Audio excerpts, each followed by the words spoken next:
Welcome to the second video in the series How to Use AI to Build a Custom Character Sheet in Roll20.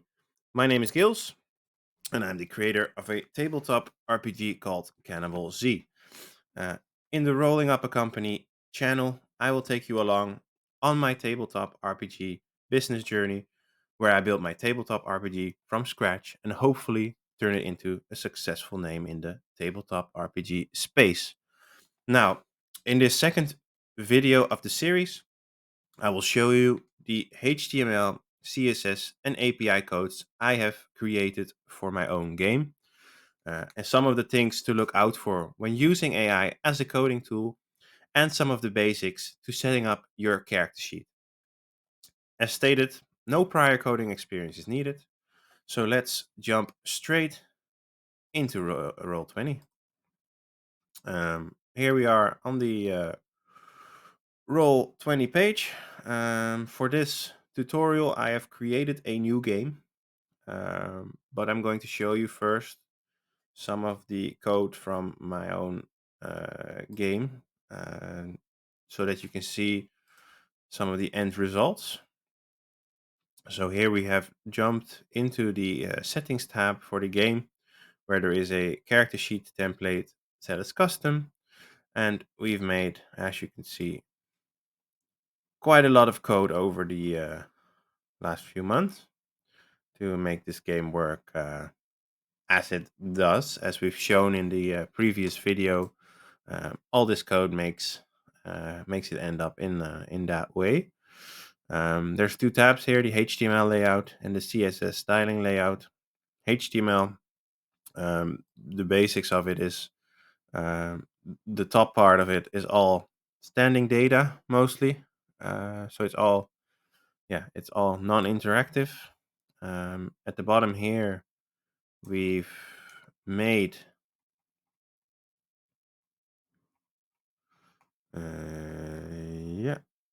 here we've made a text worker script type.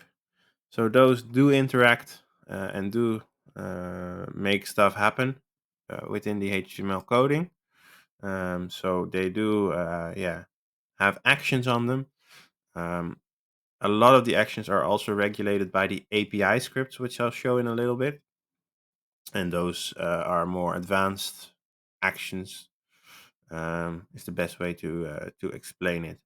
So these, as you can see, it shows you some things like when something is clicked, toggle this, do that. So those basically, regulate some of the actions, some of the buttons, um, and some of the sliders that you've seen in the previous video. What are some of the things to watch out for with AI for this subject? One of the main things I would like to address is the dividers. Dividers, they have an open part and a closed part, and when the divider is open, that means that um, this bit of code here is actually running up until it's closed. Um, what AI like ChatGPT sometimes does is that it adds too many dividers either on the closed side or the open side, which will make your sheet no longer work. So yeah, just bear that in mind and keep an eye out. Make sure that the dividers are all the open dividers are closed at the right time and at the right part. That's one of the main issues I've had while using AI to do this, is that it just suggests too many dividers on the closed end or on the open end, which makes your code stop working. Um, Another thing to look out for is a false information loop, I would like to call it, where ChatGPT will recommend you something that doesn't work, and then it will recommend you something else that does not work, and then it will go back to the first thing that does not work. Um, when this happens, the best thing to do is to no longer ask it the same questions, no longer ask it questions about this. You can do two things. You can, one, ask, hey, it's not working. Can you give me a debug code so we can debug the situation? That works a lot, mostly in the API scripts. That really helps in finding out why things aren't firing up. The second thing that yeah that you can do in that case is to ask a completely different question, or to minimize your question. So in case you have like a code that's meant to do three things, like you have a value, it's going to do an action, and it's got styling, just focus on first getting the action done, or getting the standing data correctly in the sheet, and go step by step instead of asking a big question, because the AI will then recognize it as a new question and give new solutions. It also sometimes works when you have the insight after a while, when you've been building it for a while. You'll recognize, oh, maybe I need to do this and this and this.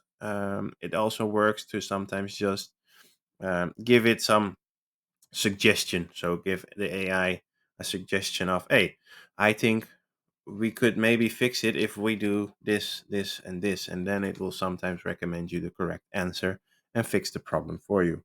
um, Sometimes these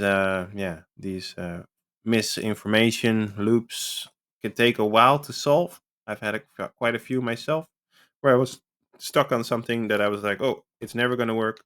Had to go back to the drawing board, come up with a different solution or a different question to the same problem, and eventually I made it work. Or when I got a little bit smarter in how to do the coding, I figured it out myself. That happened a couple of times as well. Um, so as I said, we have the HTML layout.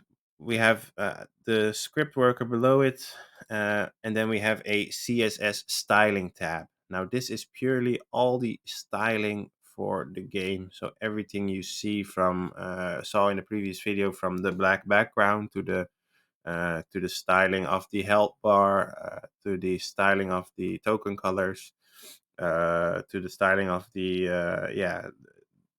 everything in the tabs, all the styling and all the things that are being shown are in the CSS styling tab. Um, it's a tab that as you can see, you're gonna be using quite a lot as well. It's got quite a bit of code, not as much as the HTML layout, but it is a very important aspect to make it look like a decent sheet, and not just uh, numbers and no style. As you can see, you can put certain fonts in there, you can have colors in there, you can have all kinds of cool things that will make your character sheet uh, look as good as it works, basically.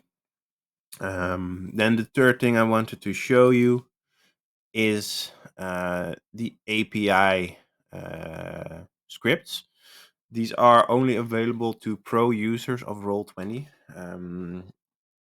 If you want some more advanced functions, it is needed. I will show the more advanced functions in the next video, where we are going to be also using the API and building some of the things in the API.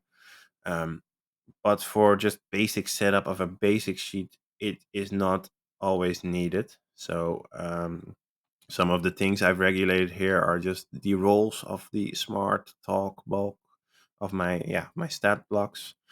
I've also done the same for my ability roles. I just like the way the API does it and pumps out a nice looking bit of information.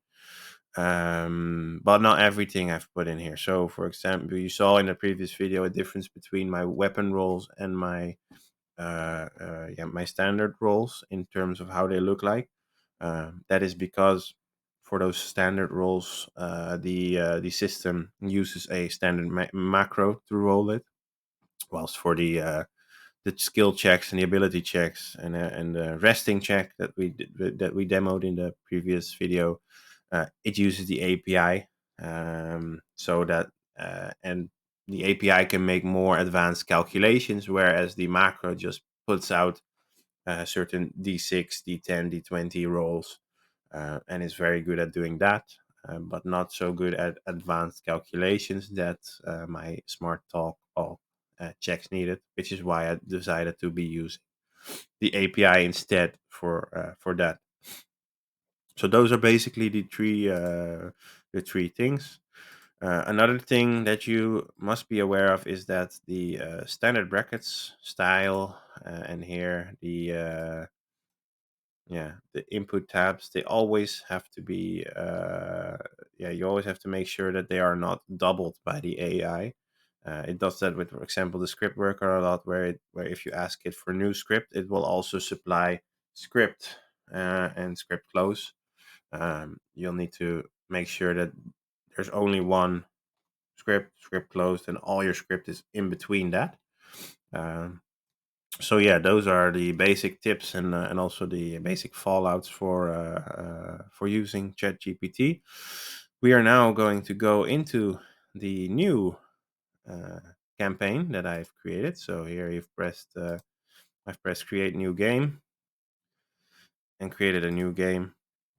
I put a little picture in, and we are going straight into the game's settings. Into the game settings, you will find a character sheet template over here where we will set it to custom. As you can see, it is now completely empty, and we are going to build a very basic sheet in this video with just some standing data and some styling. So we will jump into a chat GPT. I've prompted a message that I'm gonna send it, that I would like to build a customer character sheet in Roll20, which is custom and uses the HTML and CSS styling. I would like to have the following standing data: name, happiness, dislike, hurt, health, money, fame. We want the CSS styling to be bold, purple, and red theme. So here you can decide what kind of vibe you're going for. You can also put a font in there if you want a specific type of font. Um, and here below we say provide the code for the HTML layout and the CSS styling separate from each other so that it works well in Roll20. And then we are going to start the prompt, and it will write us the HTML code and the CSS code that we are going to use as our basis for our character sheet. So we put in the HTML code, then we grab the CSS code, and then we press save changes, and then we will open up our game to see what this looks like. Now you will need to reload your game every time you save in HTML. You do not need to do that when you save in the API. So in this case, we are going to open up a new character, and we will see here that we have some fields. We have a name field, Chef Bologna. Let's see if we change it, what happens. It changes here as well.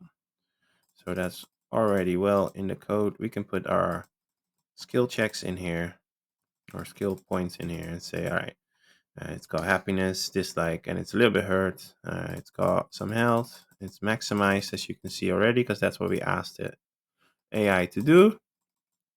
And we've got some money and some fame. So yeah, that's how you can basically create basic stats in your sheet that work like this. In the next video, we are going into more advanced features, like making these clickable buttons that will make roles happen. We are also going to address how to make the different tab options, um, and how to create the sliding bars that you've seen, for example, for the health bar in my previous campaign. So those are all things we are going to dive in. We are also going to dive into the API to show you just how powerful the API can be in a next video. I think there will be two more videos in this series. in which we will show you just a few more basic steps on how to do some of the things that we do. And if you have any questions, let me know in the comments. And yeah, don't forget to subscribe.